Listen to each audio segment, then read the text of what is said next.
Bonjour et bienvenue. Suite à notre dernière vidéo, on a été bloqué un tout petit, on a été bloqué sur l'envoi d'email. Et en fait, c'est l'envoi d'email, c'est un sujet qu'on n'avait pas encore abordé. On va en profiter donc pour en parler dans cette vidéo. Et on va introduire une nouvelle notion qui est les contrôleurs. On va introduire les contrôleurs.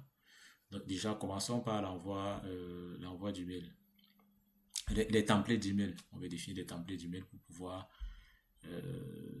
envoyer des mails aux participants lorsque pour qu'ils puissent émarger et signer lors de pour qu'ils puissent signer.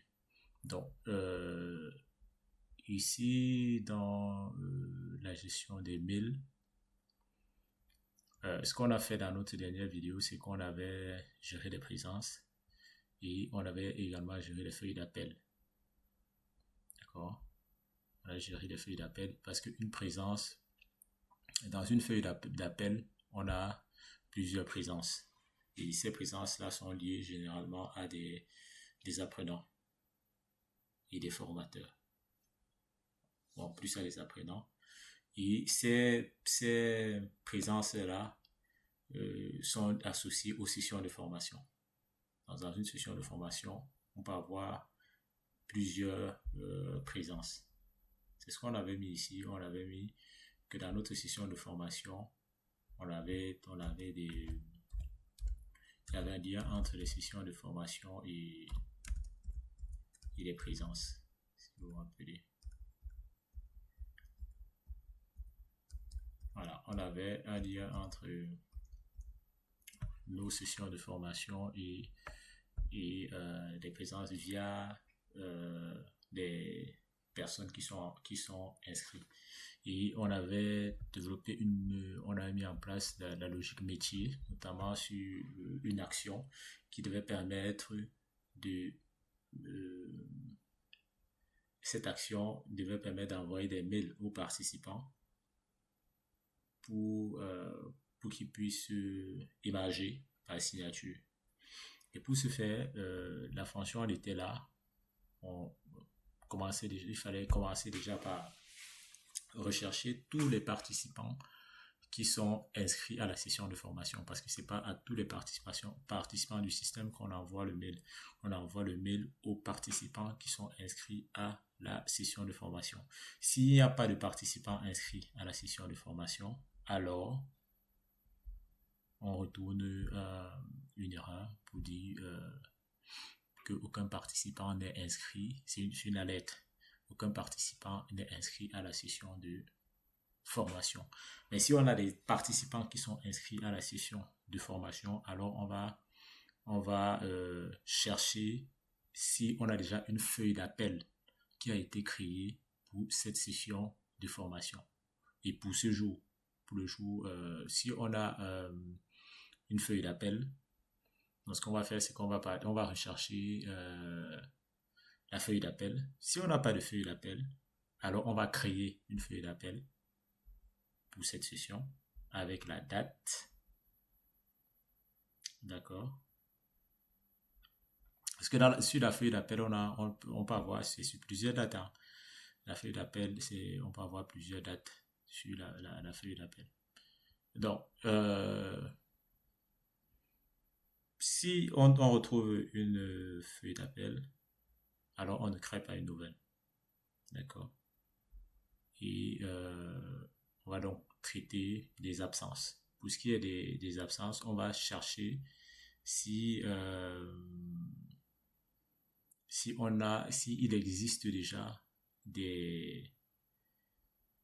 existe déjà des apprenants dans la feuille d'appel. D'accord? Et s'il existe déjà des apprenants, et par la suite, on va parcourir, on va voir s'il y a tous les apprenants qui sont enregistrés. On va récupérer les différents apprenants. Si ces apprenants sont dans la liste des apprenants existants, alors on ne les rajoute pas. Mais si ces apprenants ne sont pas dans la liste des apprenants existants, alors on les rajoute à la feuille, à la feuille d'appel. D'accord? Et ensuite, on va, ça c'est la fonction qui permet de, d'ouvrir de générer la fiche d'appel. Si la feuille d'appel n'existe pas, alors on va la créer. Si elle existe, on la consulte. D'accord? Ça c'est pour générer la fiche d'appel. Mais par la suite, on a une autre fonction qui va nous permettre d'envoyer des requêtes. Pour envoyer, j'ai juste modifié cette fonction. J'ai modifié la fonction qui permet de créer la fiche d'appel. Parce qu'en fait, c'est quelque chose qu'on avait développé dans une vidéo précédente. Et par la suite, il faut envoyer des mails. Pour l'envoi des mails, s'il n'y a pas de participant inscrit à la session, on dit aucun participant inscrit à la session. Sinon, on va chercher s'il y a une fiche d'appel existante. S'il y a une fiche d'appel existante, comme on l'a fait en haut, on la récupère. Si elle n'existe pas, on va la créer. Et ensuite, on va gérer les absences. On va, dans la liste des participants inscrits à la session de formation, on va récupérer des différents enregistrements. D'accord? On va rechercher si on a une fiche d'appel, si le participant est déjà dans une fiche d'appel. Si le participant n'est pas encore dans la fiche, on va le rajouter à la fiche d'appel avec la session. On va lier à la session. D'accord? On rajoute à la fiche d'appel concernée parce que la fiche en elle-même, elle a déjà une date. On n'a plus besoin de renseigner la date parce que la date, si vous vous rappelez, la date, elle est renseignée par défaut. Donc, parce qu'il y a il y a parfois des erreurs qui peuvent remonter dans le cas où l'adresse email de l'utilisateur n'est pas définie. Si l'adresse email n'est pas définie, alors on va quand même récupérer déjà les utilisateurs qui n'ont pas d'adresse email qu'on va stocker, qu'on va conserver. Et ensuite, en principe, les utilisateurs qui n'ont pas d'adresse email, l'email n'est pas censé partir parce que ça va générer une erreur. D'accord? Et on envoie l'email via cette méthode. Et à la fin, on vérifie si, pour tous ceux qui n'avaient pas d'adresse email, on va générer cette alerte côté client pour lui dire, on a envoyé les convocations, mais pour ces participants bien précis, il n'y a aucune convocation qui a été envoyée. D'accord? Et on va tout de suite explorer la fonction d'envoi d'email qui a été implémentée juste ici. Voilà. Et la fonction là, on tombe tout de suite sur une autre fonction d'envoi d'email. C'est comme ça elle marche. Self ensure on. On sera sûr que c'est sur un seul enregistrement, pas plus. Voilà, ça prend par mettre un seul enregistrement à la fois. Voilà.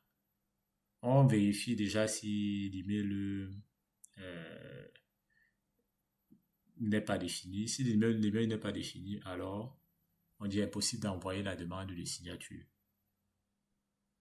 parce que l'adresse n'a pas d'email renseigné et on affiche le nom de l'apprenant.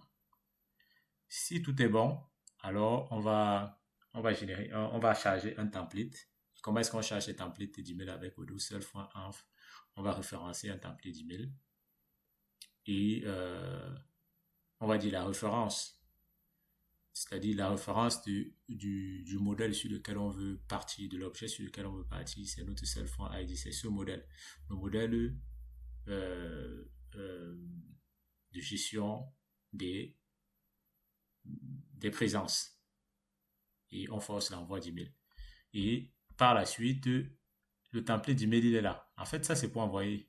Quand on a chargé le template, Lui, voici sa structure. Puis c'est déjà comment il va être dans le template. On va créer notre template. C'est cette signature ici qu'on a appelée. Et c'est un modèle mail.template. C'est ça la chose la plus importante. Et le nom, c'est demande de signature de présence. Et on va référencer notre objet de tout à l'heure.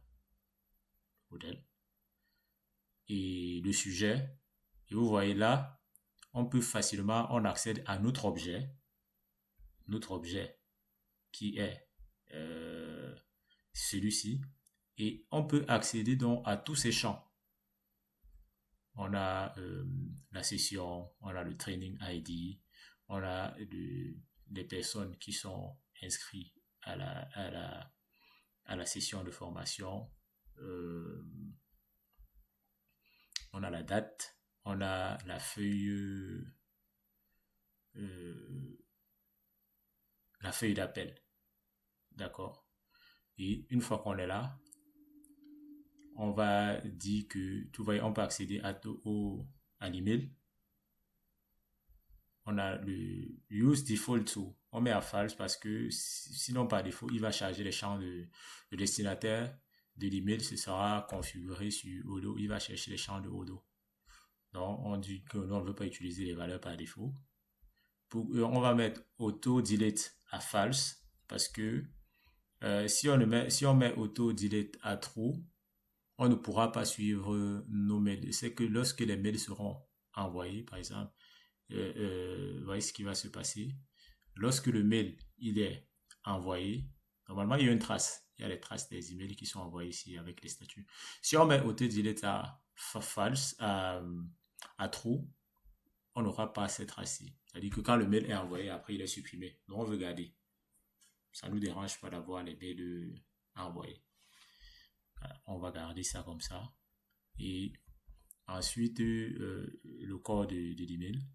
Vu qu'on est côté backend, on va utiliser du QWeb pour afficher le contenu des objets. Je pense qu'on peut même aussi mettre la moustache, hein, comme ici. Voilà. Mais on utilise du QWeb. Et ça, c'est un peu comme un echo ou bien un print. C'est un print. Et voici la nouveauté, c'est ça. On lui rajoute ici une route externe qui va permettre de gérer la signature. C'est un bouton sur lequel il sera orienté lorsqu'il va vouloir signer. Et pour signer, on a dit qu'on avait besoin de quoi? On avait besoin de la présence en question et d'un jeton qui va nous permettre d'identifier de manière unique notre d'un token qui devait nous permettre d'identifier de manière unique notre signature, notre présence. Et c'est là où on introduit une nouvelle notion. On entrera en profondeur dessus lorsqu'on abordera d'autres sujets. Les contrôleurs. Les contrôleurs ici vont nous permettre d'avoir les données côté client. Parce qu'en fait, notre objectif aujourd'hui, c'est d'avoir des données côté... tout ce qu'on fait jusqu'à aujourd'hui, c'est les données côté back-end. On travaille avec les données côté back-end, mais avec les contrôleurs, on peut exposer les données vers l'extérieur. D'accord? Et au niveau des contrôleurs, on a des HTTP routes. On peut définir des routes comme ceci. Ça, c'est une route, une méthode, c'est une get. Parce que c'est ce qu'on va consulter, on ne va pas créer quoi que ce soit. Ça, c'est la page de signature. Et la requête, en fait, elle va rendre un template. Et si on dit, non, là, tu vas rendre un template avec un dictionnaire vide. Si les conditions de validation, c'est-à-dire la signature et le jeton, ne sont pas définies, c'est ce qui est dit dans la méthode tout en haut. On va prendre, on récupère les paramètres de la requête. Voilà. On va rechercher. On reviendra sur ça. Ça, c'est des méthodes de l'ORM de Odoo. Ici, vu qu'on est côté client, on passe en sudo pour se comporter un peu comme un administrateur, mais juste pour faire des get requests. Donc, on va aller, c'est un peu, ça c'est un get by ID. Donc, on va rechercher dans les présences, la présence qui a l'ID définie dans l'appel, c'est-à-dire cette présence-ci. On va rechercher cette présence et on sait que dans ce modèle-là, on a le champ signature token, on a le champ, on a ce champ signature token. On se rassure déjà que ça existe. Si ça existe, alors, si ça n'existe pas, on retourne none. Si ça existe, on retourne cette présence-là. D'accord? Et une fois que ça c'est fait, on va vérifier si ça existe, si c'est pas, si c'est défini. Si c'est pas défini, alors forcément, on retourne la signature est invalide. Parce que les champs qui sont passés sur la requête, sur l'URL ne sont pas bonnes.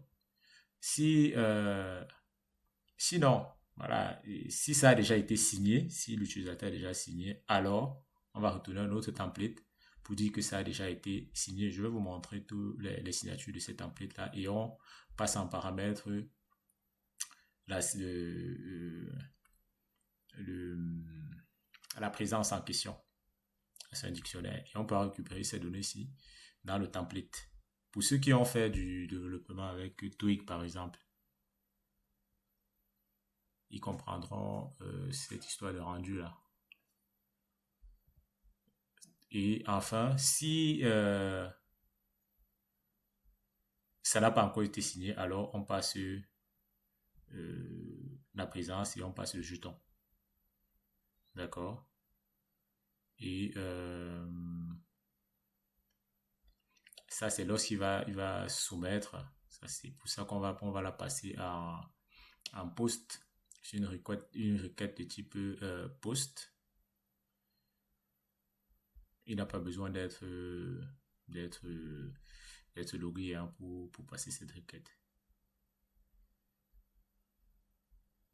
Si la présence n'est pas validée, alors on dit invalide lorsqu'on fait le post. Si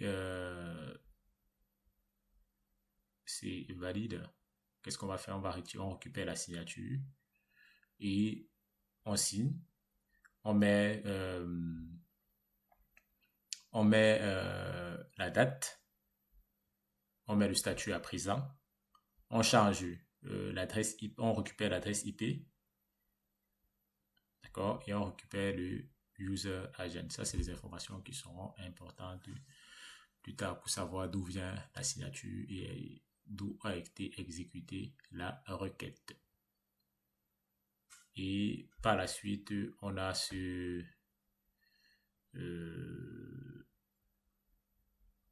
on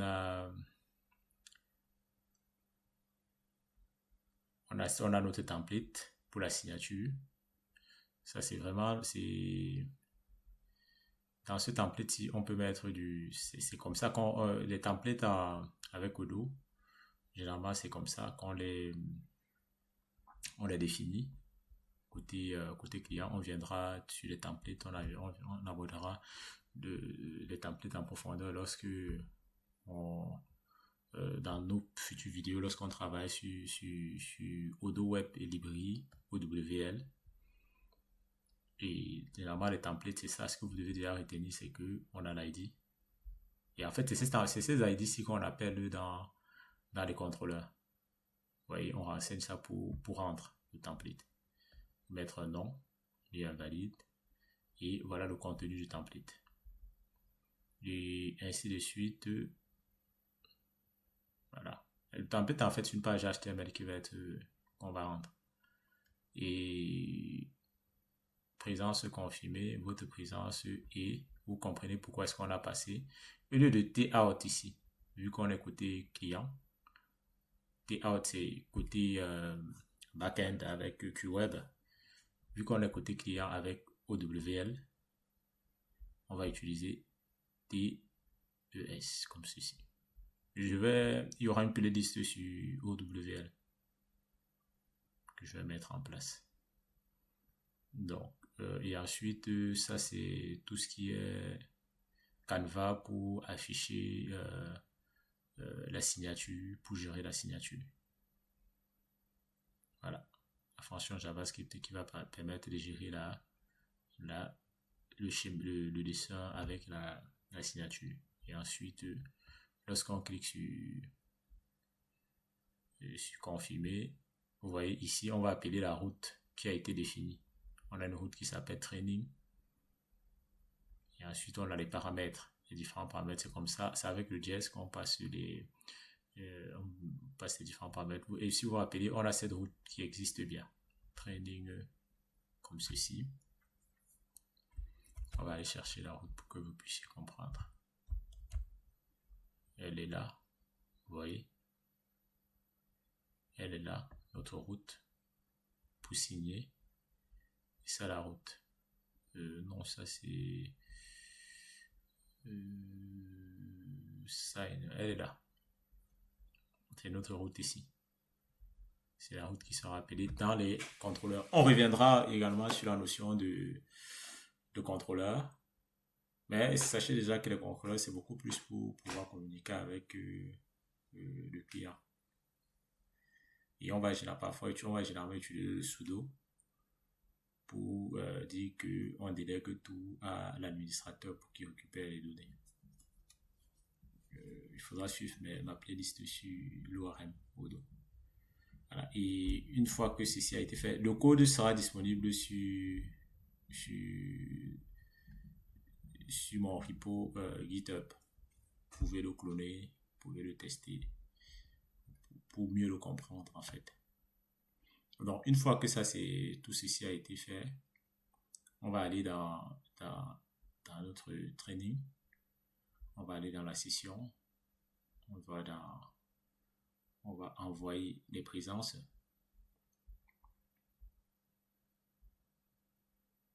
On envoie les présences. Lorsqu'on envoie les présences, vous voyez, il va recevoir un mail. Confirmez votre présence à la session de formation. Ça, c'est elle. Voilà, et si vous voyez bien, ça, c'est l'utilisateur inscrit à la session de formation. C'est le seul participant. Si j'avais plusieurs participants, il devait recevoir plusieurs mails. Voilà. Bon, il y a aussi le fait, l'attente de validation. On devrait aussi prendre en compte que la personne n'a pas encore validé son inscription. Il fallait aussi regarder cet aspect-là. Une fois que ça c'est fait, après le mail, la personne peut confirmer sa présence. Voilà. Vous voyez bien que c'est côté client. Ce n'est pas, la personne ne se connecte pas. C'est uniquement côté client et il valide. Voilà. La signature. Confirmer ma présence.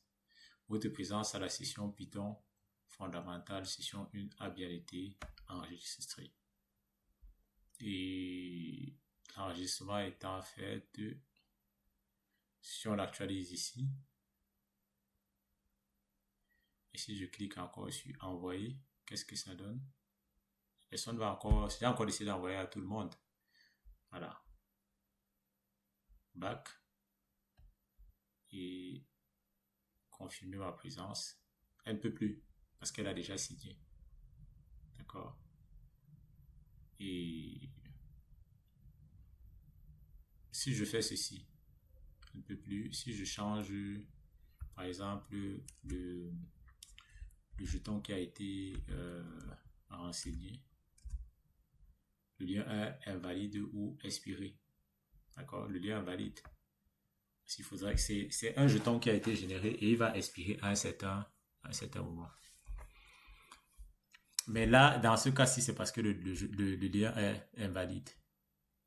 Donc, et une fois que ça c'est fait, on passe à la feuille d'appel. Vous voyez, à la feuille d'appel, elle est présente. La signature signée. Voilà. Ici, il y a d'autres participants qu'on veut ajouter. Si je la remets et je valide, elle ne peut pas. Erreur de validation, cet apprenant a déjà été enregistré. Et là, on peut supprimer. Donc, on a, vous voyez, pour chaque session de formation aujourd'hui, si on va dans la session, pour chaque session de formation, je peux voir la feuille d'appel avec les apprenants qui sont présents.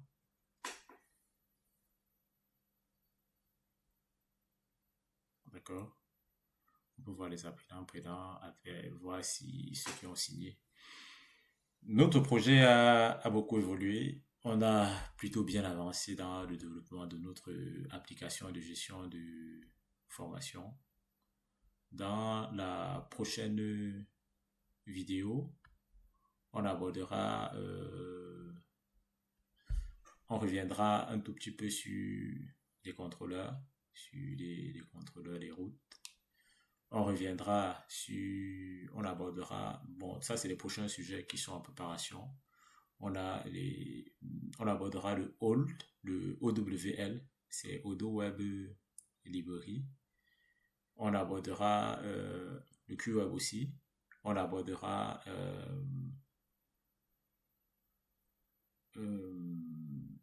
on travaillera parce qu'il faudra faire une petite mise en forme sur notre.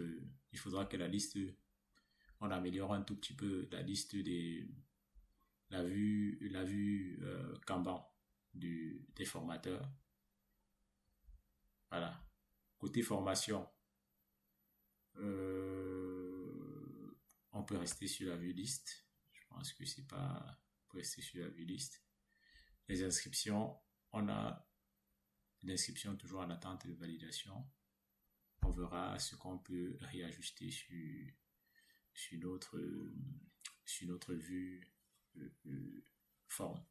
Il y a encore beaucoup de choses à explorer. Hein. Il y a beaucoup de choses à explorer. Il y a les routes aussi, des contrôleurs.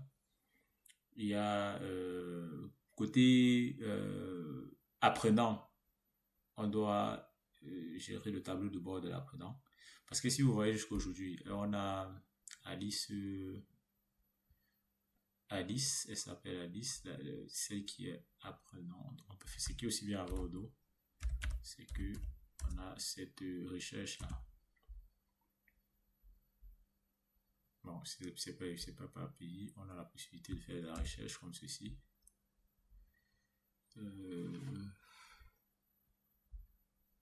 C'est les filtres en fait.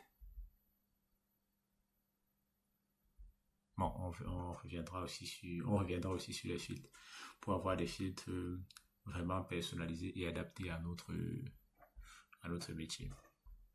Donc, si on vient sur Alice là, on peut prendre son adresse email et adresse email de Alice.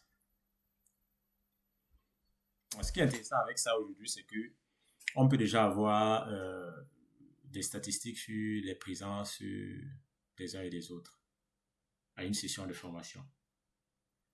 Donc, pour une participante, on peut rajouter son nombre de présences, on peut rajouter son nombre d'absences et ça nous permet de calculer, de voir si à la fin de la session de formation, on peut lui assigner, on peut lui délivrer une attestation pour dire que la formation a été bien suivie ou pas. Donc, pour Alice, on se déconnecte. Si je me connecte avec son nom d'utilisateur et son mot de passe, bon, j'espère que c'est le bon nom d'utilisateur et mot de passe. Voilà, vous voyez que Alice n'a pas accès au backend de Odoo. Elle a juste accès elle n'a pas accès au backend de Odoo. Ça qui est assez intéressant. Elle n'a pas accès au backend de Odoo, elle a accès uniquement au portail. D'accord? Elle a accès au portail. Donc, voilà, elle a un devis à avoir.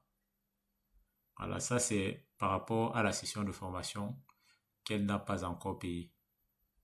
Vous voyez? Elle a une session de formation en cours qu'elle n'a pas encore payée. C'est aussi à ce niveau que les contrôleurs nous seront d'une grande utilité. Alors, elle a la possibilité de voir ces infos. Donc, ici, sur ce tableau de bord aussi, on pourra rajouter aussi nos propres données, par exemple, pour offrir la possibilité à un apprenant de télécharger son son certificat de fin de formation pour donner la possibilité à un apprenant de suivre ses évolutions, peut-être de passer des quiz. D'accord? On passera peut-être au quiz de fin de formation et on abordera aussi les abstract modèles.